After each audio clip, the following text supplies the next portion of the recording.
Soviet Union went into Berlin and other parts of Germany. They swept across Eastern Europe, okay? And, you know, they committed 2 million rapes.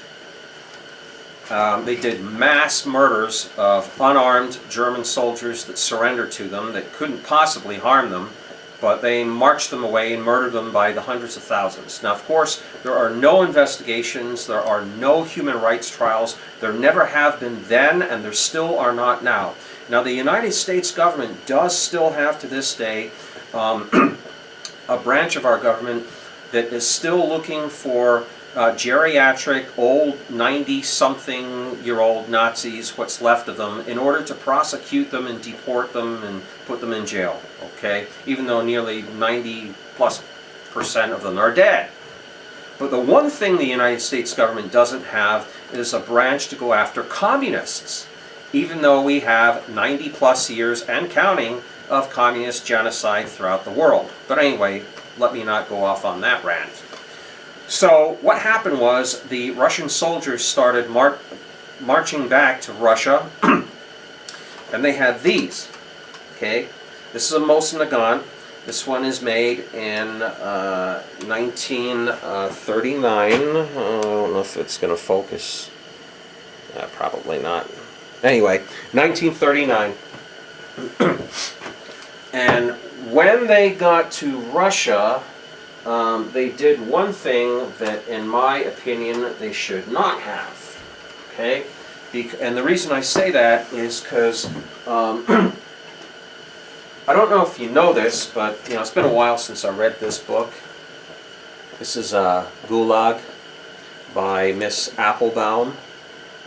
Okay? Now, if I remember correctly in this book, what it was she said was, while the Russian soldiers were fighting to the death against the Germans, and you know, Stalingrad was a meat grinder, and it looked like at one point in time that the Nazis were going to overrun Russia. They were going to eventually get a hold of Stalin, kill him, kill all the communists. Well, if I remember correctly, somewhere in this book it said that, you know what Stalin did? Stalin, throughout all that, never once closed his concentration camps. The Gulag Archipelago, right there. Okay, now can you believe that? He kept his extermination camps open throughout the entire mess. Never once closed them, because he wanted to oppress and kill anybody who resisted the regime. Now, when the Russian soldiers made it back to Russia, even though their relatives were being exterminated in these death camps across the Soviet Union and persecuted, not even to mention all the mass graves that the communists filled up with hundreds of thousands of victims in the Ukraine and other places, right? Never minding that, the Russian soldiers arrived back in Russia with these. Hundreds of thousands of these, maybe even millions of rifles, pistols, machine guns, hand grenades, fighter planes, tanks, you name it. They had it all. And most of all, they massively outnumbered the communists. Massively. 1,000 to 1, 10,000 to 1, whatever it was. But when they got there, what was it they did? They did this. Please, please, Mr. Communist, take our guns.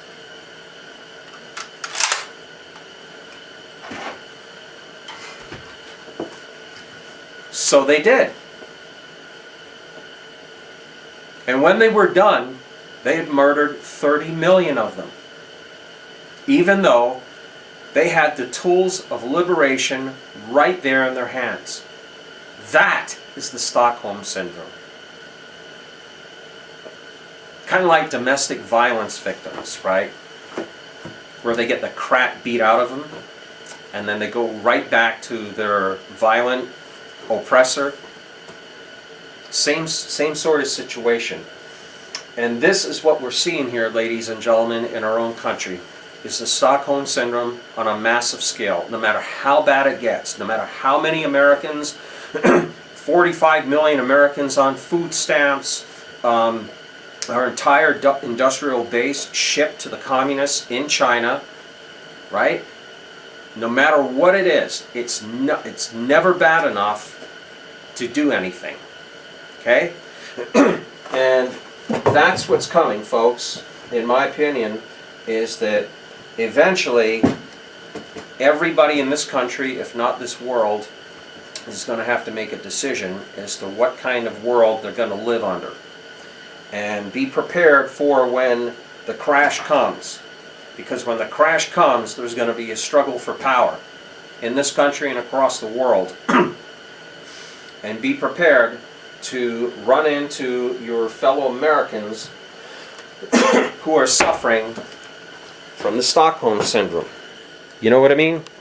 Because like I was saying earlier, that when it comes to capitulation, just like Churchill talked about, okay, it always ends in a bad way. Now, here's a little tiny analogy here, okay. This rifle I got here in the 1990s, and let me show you something here, what I'm talking about. See, in my opinion, this is the only reason right now that we're not living under, you know, a total Soviet-type existence, just for right now anyway, is because we have these in this country, whereas the rest of the world do not. Whenever I decide to get this thing in the focus, bear with me, folks. Come on, camera. All right, you're not going to cooperate. Anyway, it's like here, okay? Now, they started off where they said, you can have a rifle, and it can have a flash suppressor, right? And it can have a bayonet lug, okay? And we're all good. And it can have high-capacity magazine, okay? Well, then along came the day when they said, well, you know what? You can't have a bayonet lug. So the bayonet lug had to get chopped off. See how smooth it is there? They chopped it off. Okay, so you couldn't have a bayonet lug, even though there isn't a single incident documented anywhere of anybody being killed in a drive-by bayonet charge. But they had to chop off that tiny piece of metal. So everybody capitulated. Then came the day when they said, oh, you can't have a flash suppressor, this small piece of metal here. You can't have that at the end of the barrel. Once again, I don't know of anybody dying because of a flash suppressor. So then that had to go. But they said you could have a compensator. Okay? So people put compensators on their rifles. Okay? But in order to have a compensator, it had to be pinned and welded. And this is what we have right here. It's pinned and it's welded. So if you have to remove it, you probably have to fuck up the end of the barrel. Okay? Now, this is what happens with capitulation, because after that all occurred, what was it that happened?